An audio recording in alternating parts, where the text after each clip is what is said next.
పితా పుత్ర పవిత్రాత్మ నామమున ఆమెన్. ప్రభునందు మిక్కిలి ప్రియ సహోదరి సహోదరులారా, ప్రపంచములో ఉన్న గురువులందరికీ కూడా పాలక పునీతుడైనటువంటి పునీత జాన్ మరియ వియాన్నీ గారి పండగ వాక్య పరిచర్యకి మిమ్మందరినీ ప్రేమతో ఆహ్వానిస్తున్నాను. యోహాను సువార్త 10వ అధ్యాయము 11వ వచనము. నేను మంచి కాపరిని, మంచి కాపరి గొర్రెల కొరకు తన ప్రాణములను ధారపోయును. క్రీస్తునాథుని యందు మిక్కిలి ప్రియ సహోదరి సహోదరులారా, 1929వ సంవత్సరంలో పునీత జాన్ మరియ వియాన్నీ గారిని విచారణ గురువుల పాలక పునీతులుగా ప్రకటించటం జరిగింది. అయితే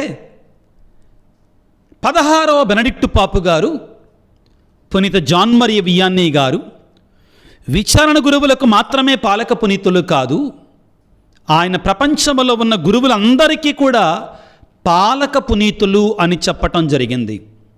తద్వారా ప్రియులారా, ఈ పునీతుడు ఈరోజు మనం ఆగస్టు 4వ తారీఖున కొనియాడుతున్నటువంటి జాన్ మరియ వియాన్నీ గారు ఎంత గొప్ప పునీతుడో మనకు అర్థమవుతుందండి. అయితే ఆయన లోకానుసారమైనట్టుగా చూస్తే తెలివైనటువంటి వాడు కాదు, టాలెంట్స్ ఉన్నటువంటి వాడు కాడు, గొప్పగా పాడగలిగినటువంటి వాడు కూడా కాడు ప్రియులారా. కానీ దేవుడు హృదయాన్ని చూస్తాడు, పైరూపులను చూడడు, లోకానుసారముగా చూడడు అనే దానికి నిదర్శనం పునీత జాన్ మరియ వియాన్నీ గారు. ప్రియులకు దేవుని బిడ్డలారా, జాన్ మరియ వియాన్నీ గారు ప్రపంచం క్లిష్ట పరిస్థితులలో ఉన్నప్పుడు, ఫ్రెంచ్ రెవల్యూషన్ యుద్ధాలు జరుగుతున్న సమయంలో 1786వ సంవత్సరంలో జన్మించారు. ఆయన ఫ్రాన్సు దేశంలో డార్డెల్లీ అనే ప్రదేశంలో ప్రియులారా. ఒక వ్యవసాయదారుల కుటుంబం, పేదరికం ఒకవైపు ఉన్నా కానీ మరి తిండికి లేనటువంటి వాళ్ళు కాదు, మధ్యతరగతి కుటుంబం. చిన్నప్పటి నుంచి కూడా జాన్ మరియ వియాన్నీ గారు పిల్లారా, ఆ రోజుల్లో విప్లవం జరుగుతున్న రోజులు కాబట్టి దివ్య పూజాబలులు జరగటానికి వీల్లేదు. కాబట్టి వీరు రహస్యంగా జరిగేటువంటి గురువులు చేసేటువంటి దివ్యబలి పూజలలో పాల్గొని వత్తాసు బలుడుగా ఉండి దివ్య సప్రసాదాన్ని స్వీకరించి రహస్యంగా పాప సంకీర్తనాలు చేసే రోజులవి.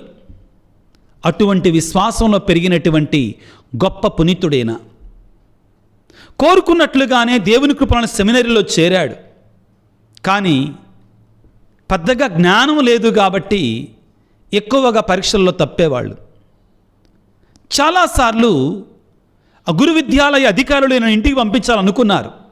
కానీ ఇతన్ని కాపాడింది 3: ప్రార్థన 1, విధేయత 2, పట్టుదల. వినయం, ప్రార్థన, పట్టుదల చేసేవాడు శక్తి వంచన లేకుండా. కాబట్టి ప్రియులకు దేవుని బిడ్డలారా, ఆ విధంగా చివరికి వారు గురువు అయ్యారు. ఎక్కడికి పంపించాలి, ఎట్లాంటి గురువుని అనుకొని ఆ ఫ్రాన్సు దేశంలో ఉన్నట్టు ఆర్స్ అనే నగరానికి పంపించారు. ఆ నగరం ఉన్న మామూలు నగరమా? పాపకోపంలో నిండిపోయిన నగరం. అందరూ అనుకున్నారు ఏనేం చేస్తాడు, పెద్ద తెలివైనటువంటి వాడు కాదు, పెద్ద టాలెంట్స్ కూడా లేవు, ఈయన వల్ల ఏమైద్ది అనుకున్నారు. కానీ దేవుడంట ఎన్నుకునేటప్పుడు లోకము చేత తిరస్కరించబడినటువంటి వారిని ఎన్నుకుంటాడట. లోకము జ్ఞానులు కాదు అనుకున్నటువంటి వారి ద్వారా ఆశ్చర్యమైనటువంటి కార్యాలు చేస్తాడట. అవును ప్రియులకు దేవుని బిడ్డలారా, ఇదిగో గుర్తుంచుకుందాం, పునీతుడు కావటానికి లోకానుసారమైన జ్ఞానం కొలమానం కాదు అని నిరూపించిన గొప్ప పునీతుడు పునీత జాన్ మరియ వియాన్నీ గారు. మరొకసారి చెప్తున్నాను, పునీతుడు కావడానికి లోకానుసారమైన జ్ఞానం కొలమానం కాదు, దానికి కావలసింది దేవుని మీద విశ్వాసము, భక్తి, వినయ విధేయతలు. గుర్తుపెట్టుకుందాం. ఇదిగో సమూవేలు మొదటి గ్రంథం 16వ అధ్యాయం 7వ వచనములో దావీదు ఎన్నిక సమయంలో దేవుడు పలికిన మాటలు పునీత జాన్ మరియ వియాన్నీ గారికి సరిపోతాయి. నరుడు పై రూపును మాత్రమే చూస్తాడు, కానీ దేవుడు హృదయాన్ని పరిశీలిస్తాడు. దేవుడు పునీత జాన్ మరియ వియాన్నీ గారి యొక్క హృదయాన్ని పరిశీలించాడు. ఆయనలో ఉన్న విశ్వాసాన్ని చూచాడు. ఆయనకి దేవుని మీద ఉన్న ప్రేమను చూచాడు. ప్రియులకు దేవుని బిడ్డలారా, కొరింథీ పత్రిక మొదటి పత్రిక 1వ అధ్యాయం 27వ వచనంలో, లోకానుసారమైన జ్ఞానులను సిగ్గుపరచుటకు దేవుడు లోకానుసారం అంతగా జ్ఞానము లేనటువంటి వారిని ఎన్నుకుంటాడు. జాన్ మరియ వియాన్నీ గారిని అంత గొప్ప పునీతుడు చేసింది ఇదే. అదేవిధంగా విజ్ఞులకు వివేకవంతులకు మరుగుపరచి పసిపిల్లల హృదయం కలిగినటువంటి వారిని దేవుడు లేవనెత్తుతాడు, జ్ఞానాన్ని ఇస్తాడు. జాన్ మరియ వియాన్నీ గారి హృదయం కూడా అటువంటిదే. వినయము, విధేయత, భక్తి, ప్రార్థనా జీవితం.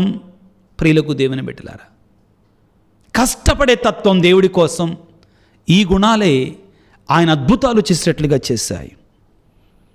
ఆయన ఆర్సు నగరానికి వెళ్ళినప్పుడు పాపముతో బ్రతుకుతున్నారు. అర్ధనగ్న ప్రదర్శనలు, తాగుడు, వ్యసనాలు, వావి వరసలు లేవు. మొదట్లో ఒక యవ్వన గురువుగా ప్రసంగాలు గట్టిగా సిద్ధపడ్డాడు. ప్రియులారా, పెద్ద పెద్ద ప్రసంగాలు చెబితేనే మారరు జనాలు. గురువు మోకాళ్ళు నల్లబడాలి, గురువు మోకాళ్ళు నల్లబడాలి. అప్పుడు ప్రజల హృదయాలు వెలుగుతాయి. మోకాళ్ళు నల్లబడతాం అంటే మోకరించి మోకరించి ప్రార్థన చేయాలి. జాన్ మరియ వియాన్నీ గారు కూడా మొదట వెళ్ళి ప్రసంగాలు చెప్పటం ప్రారంభించాడు. మార్పు లేదు. చివరికి ఇలా కాదని చెప్పి దివ్యమందసం ముందు కూర్చొని యేసుప్రభుతుడి గంటల తరబడి మోకరించి విశ్వాసుల కోసం ప్రార్థన చేయటం మొదలుపెట్టాడు. ఆశ్చర్యం, అద్భుతం. దేవుడంటే అసహించుకునేవాళ్ళు, సాతానుతో సహవాసం చేసేవాళ్ళు ఒక్కసారిగా ఒకరి తర్వాత ఒకరు మారడం ప్రారంభించారు. పూర్తిగా మారిపోయింది గ్రామం. మామూలుగా మారలా. అక్కడ మార్పును చూసినట్టు ఇతర గ్రామస్తులు కూడా రావటం ప్రారంభించారు. నిదానంగా జాన్ మరియ వియాన్నీ గారు రోజుకు 12 గంటల నుంచి 18 గంటల వరకు కూడా పాప సంకీర్తనంలోనే కూర్చునేవారంటండి. అంటే ఎంతటి మార్పు! పాపముతో నిండినటువంటి ఆర్సు నగరం ప్రియులారా పరిశుద్ధ పుణ్యక్షేత్రంగా మారిపోయింది ఈ పునీతుని కారణంగా. ఏంటి ఆయన ఆయుధం? ప్రార్థన, ప్రార్థన, ప్రార్థన, మోకాళ్ళ ప్రార్థన. ఇదిగో లూకాసు వార్త 18వ అధ్యాయం 1వ వచనంలో యేసుప్రభువు అంటున్నాడు కదా, ఎల్లప్పుడూ ప్రార్థన చేయండి, శోధనకు గురి కాకుండా ప్రార్థన చేయండి. ప్రార్థన సమస్తాన్ని సాధిస్తుంది. మొదటి తెస్సలోనిక ప్రజలకు రాసిన లేఖ 5వ అధ్యాయం 17వ వచనంలో పౌలు గారు అంటారు, ఎడతెగక ప్రార్థన చెయ్యండి. ప్రార్థన అద్భుతాలు చేస్తుంది, ఆశ్చర్యకార్యాలు చేస్తుంది. ప్రియులకు దేవుని బిడ్డలారా, మార్కు సువార్త 1వ అధ్యాయం 35వ వచనంలో మనకు తెలుసు, యేసు ప్రభు ఏ విధంగా వేకువన నిద్రలేచి ప్రార్థన చేసుకున్నట్టుగా నిర్జన ప్రదేశమునకు వెళ్ళాడు. యేసు ప్రభు ఈ లోకంలో ఉండగా అద్భుతాలు చేయడానికి కారణం ఆయన దేవుని కుమారుడు కాదంటలా, దానికంటే ఎక్కువగా ఆయనకి తండ్రితో ఉన్న సంబంధం, ప్రార్థనా జీవితం. ప్రియులకు దేవుని బిడ్డలారా, పాపాల ఒప్పుకోలు యొక్క ప్రాధాన్యత తెలియజేస్తుంది పునీత జాన్ మరియ వియాన్నీ గారి యొక్క జీవితం. పాపాల ఒప్పుకోలు యొక్క ప్రాధాన్యత అంటే పాప సంకీర్తనం యొక్క ప్రాధాన్యత. పునీత జాన్ మరియ వియాన్నీ గారు పవిత్రంగా మారిన తర్వాత, గ్రామాన్ని మార్చిన తర్వాత యూరప్ దేశం అంతటి నుండి కూడా రాజులు, పెద్దలు, చిన్నలు అందరూ కూడా పొద్దున్నే తెల్లవారక ముందు 4 గంటలకి ఆయన పాప సంకీర్తనలో కూర్చోవాల్సి వచ్చేదంటండి. అప్పటికే జనం బారులు తీరి ఉండేవాళ్ళంట ఆయన దగ్గర పాప సంకీర్తనం చేయడానికి. పాప సంకీర్తన దివ్య సంస్కారం యొక్క అద్భుతమైన శక్తిని చాటి చెప్పే పునీతుడు పునీత జాన్ మరియ వియాన్నీ గారు. ప్రియులకు దేవుని బిడ్డలారా, జాన్ మరియ వియాన్నీ గారికి దివ్య సప్రసాదం ఎడల అపారమైన భక్తి ఉండేదంటండి. ఆయనకి ఏ సమస్య వచ్చినా కానీ, ఏ సవాలు ఎదురైనా కానీ దివ్య సప్రసాదం ముందు మోకరించటమే, ప్రార్థన చేయటం. అసలు ఆయన ఆర్సు నగరాన్ని మార్చిందే దివ్య సప్రసాద ఆరాధన ద్వారా, దివ్య సప్రసాద సన్నిధిలో ప్రార్థన ద్వారా, ప్రభువు దగ్గరికి వెళ్ళడము ద్వారా, ఆయన సన్నిధిలో సమస్తాన్ని చెప్పటము ద్వారా. ప్రియులకు దేవుని బిడ్డలారా, జాన్ మరియ వియాన్నీ గారిలో మనకు కనబడే మరొక ముఖ్యమైన గుణం ఏంటంటే ప్రజల కోసం శ్రమించే గురువు, పాటుపడే గురువు, నిరంతరం. ఆయన ఫోటోను మీరు చూసారా? ఉపవాసాలు, ప్రార్థనలు తన బిడ్డల కొరకై, తమ విశ్వాసుల కొరకై పరిశ్రమించి, పాటుపడి, ప్రార్థించి, ప్రయాసపడే గురువు. ప్రియులారా, ఈనాటి గురువులకు కూడా ఈయన గొప్ప సుమాతృక. అవును, సంఘాన్ని ప్రేమించాలి, సంఘం కొరకే పాటుపడాలి, సంఘము కొరకే ప్రాణాలు ఇవ్వాలి. ఎంతోమంది గురువులు మీకు తెలియదు ప్రియులారు. ఇంకా నైజీరియా దేశంలో వారానికి ఒక 2-3 గురువులను చంపేస్తున్నారు. నైజీరియాలో నిన్న వార్తలు చదువుతుంటే బాధాకరంగా ఉంది. ముందు గురువులనే చంపేస్తున్నారు వాళ్ళు. గురువు ప్రజల కొరకై పాటుపడాలి. ఒక గురువు తన ప్రజలను పరిశుద్ధులుగా చేయకపోతే తన పిలుపు నెరవేర్చనట్లే. ఖరాఖండిగా చెప్తారండి జాన్ మరీ వియన్నీ గారు. ఒక గురువు తన ప్రజలను పరిశుద్ధులుగా చేయకపోతే తన పిలుపును నెరవేర్చనట్లే అంటాడండి. గురువులు నిరంతరము ప్రార్థించి, పరిశ్రమించి, పాటుపడి పనిచేసే గురువులుగా ఉండాలి, ప్రజల కొరకై, విశ్వాసుల కొరకై. జాన్ మరీ వియన్నీ గారు ఈ విషయంలో మా అందరికీ గొప్ప సుమాతృక ప్రియులారా. చివరిగా జాన్ మరీ వియన్నీ గారిలో ఉన్నటువంటిది వినయము, త్యాగము. ఎప్పుడు మనకు గర్వం కనబడదు. గురువులను మేము కూడా నేర్చుకోవాలి. ఈనాడు ప్రత్యేకంగా ప్రియులారా, గురువులందరి పాలక పునీతుడైనటువంటి పునీత జాన్ మరీ వియన్నీ గారి పండగను కొనియాడుకుంటుండగా గురువులందరి కోసం దయచేసి ప్రార్థన చేయండి. ప్రత్యేకంగా విచారణలో పనిచేస్తున్నారు చూడండి. వాళ్ళు మెత్రాసన గురువులు కావచ్చు, రిలీజియస్ గురువులు కూడా చాలా చోట్ల మెత్రాసనాల్లో పనిచేస్తున్నారు. ఈ ప్యారిషెస్లో విచారణలో పనిచేస్తున్నారు చూడండి. వాళ్ళ కోసం ప్రత్యేకంగా ప్రార్థన చేయండి. మీ ప్రార్థన అవసరం. వేరే గురువుల కోసం వద్దంటలా, కానీ ప్రత్యేకంగా ప్రజల కొరకై విచారణలో పనిచేస్తున్నారు. విచారణ గురువులుగా, ప్యారిష్ ప్రీస్టులుగా వాళ్ళ కోసం ప్రార్థన చేయాలి. మన ప్రార్థనే వాళ్ళకి ఎంతో ఆదరణ ప్రియులారా. అవును, కొన్నిసార్లు నా అనుభవాన్ని చెప్తాను. ఒక విచారణ గురువుగా పనిచేస్తాను కాబట్టి ప్రియులకు దేవుని బిడ్డలారా, కొన్నిసార్లు నిరుత్సాహం, నిర్వేదం వస్తుంటాయి జీవితంలో. ఇది గురువు తన స్వీయ ప్రార్థన ద్వారా, విశ్వాసులు తన ప్రార్థనా బలం ద్వారా సహకరించి గురువులను బలపరచాలి. ఇక్కడ మీరు గుర్తుంచుకోండి, జాన్ మరీ వియన్నీ గారు సేవ చేస్తుంటే ఆయన మీద సాతానుడు అంటండి బహిరంగ పోరాటానికి వచ్చేవాడు అంటండి. రాత్రుల్లో నిద్రబానిచ్చేవాడు కాదు. ఎందుకంటే పాప సంకేతనాలు వినకూడదు ఎత్తనో తెల్లారి పొద్దున్నే అని పోరాడేటువంటి వాడు అంటాడు. నిద్రబానిచ్చేవాడు కాదంటండి. ఈ ఆత్మీయ పోరాటం బయట వాళ్ళకి తెలియని ఆత్మీయ పోరాటం ఉంటుంది ప్రతి గురువులో కూడా. దానికి మీ ప్రార్థన ఎంతో బలాన్నిస్తుంది గురువులకి. కాబట్టి అంటున్నా, దయచేసి మీ గురువుల కొరకే ప్రార్థన చేయండి. సాతానుడు అంట ప్రియులారా, ప్రజలను పాడు చేయటం కంటే గురువును పాడు చేయటానికి ఎక్కువ శ్రమిస్తాడంట.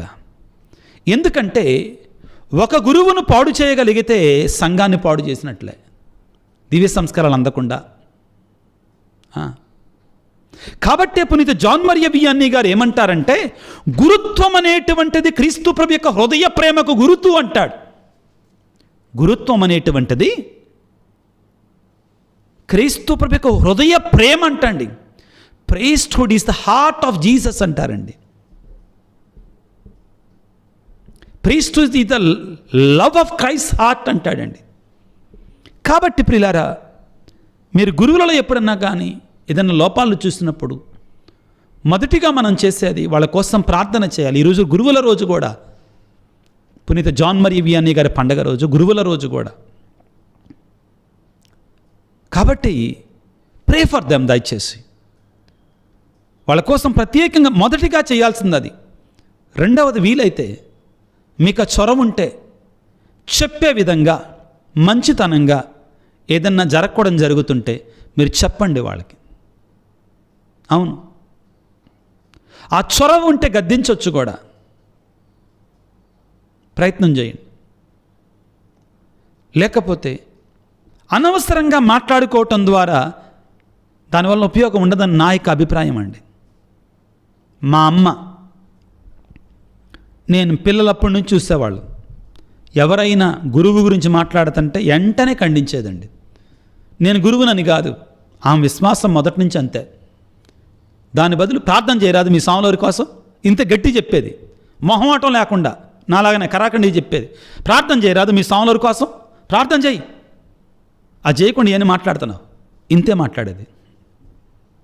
మా అమ్మ గుర్తుకొస్తుంది విచారణ గురువులంటే. మా విచారణలో పనిచేసినట్టు అమ్మ ఉన్నప్పుడు పనిచేసిన విచారణ గురువుని ఎవరినన్నా అడగండి. క్రీస్తునందు ప్రియులకు దేవుని బిడ్డలారా, చివరిగా ఒక మాట, మీ గురువులను మీరు ప్రేమించండి. నేను గురువుని కాబట్టి చెప్పటల్లా, మీ గురువులను మీరు ప్రేమించండి, వారి కొరకే ప్రార్థన చేయండి. తలలు వంచి ప్రార్థించుకుందాం. సర్వశక్తిమంతుడా, సర్వోన్నతుడా, ప్రేమామయుడా,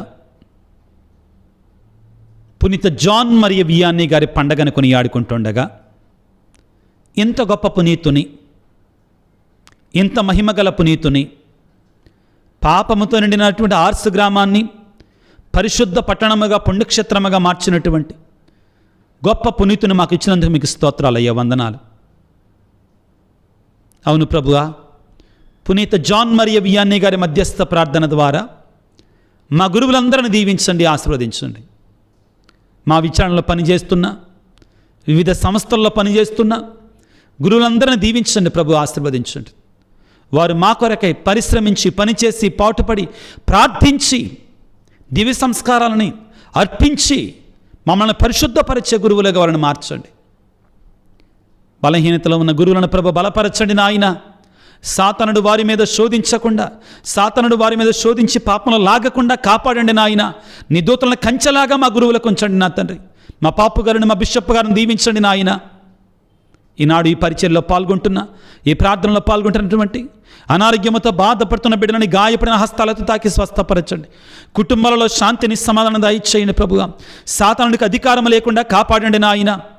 ప్రత్యేకంగా వివిధ తలంపులు, కోరికలు, ఉద్దేశాలతో ఇదిగో ఈ ప్రార్థనలో ఏకీభవించి వేడుకుంటున్నటువంటి బిడ్డలందరినీ దీవించమని, వారి జీవితంలో అద్భుతాలు, ఆశ్చర్యకార్యాలు చేయమని, ఆశీర్వాదాలతో నింపమని, దీవెనలతో నింపమని, ఇదిగో ఈ పరిచర్య కొరకే సహకరిస్తున్న ప్రతి బిడ్డను దీవించమని మనాదురైనట్టు యేసయ్య పరిశుద్ధ నామమున వేడుకొనుచున్నాము తండ్రి, ఆమెన్. ప్రభువు మీతో ఉందురుగాక, మీ ఆత్మతో ఉందురుగాక. సర్వశక్తిగల సర్వేశ్వరుడు పితా, పుత్ర, పవిత్రాత్మ మిమ్ము మీ కుటుంబాలను చల్లగా దీవించి ఆశీర్వదించి కాపాడుదురుగాక. పరిశుద్ధ జాన్ మరియు వియానీ గారా మా కొరకు వేడుకొనండి. God bless you. దేవుడి మిమ్ము దీవించుగాక. ఆమెన్.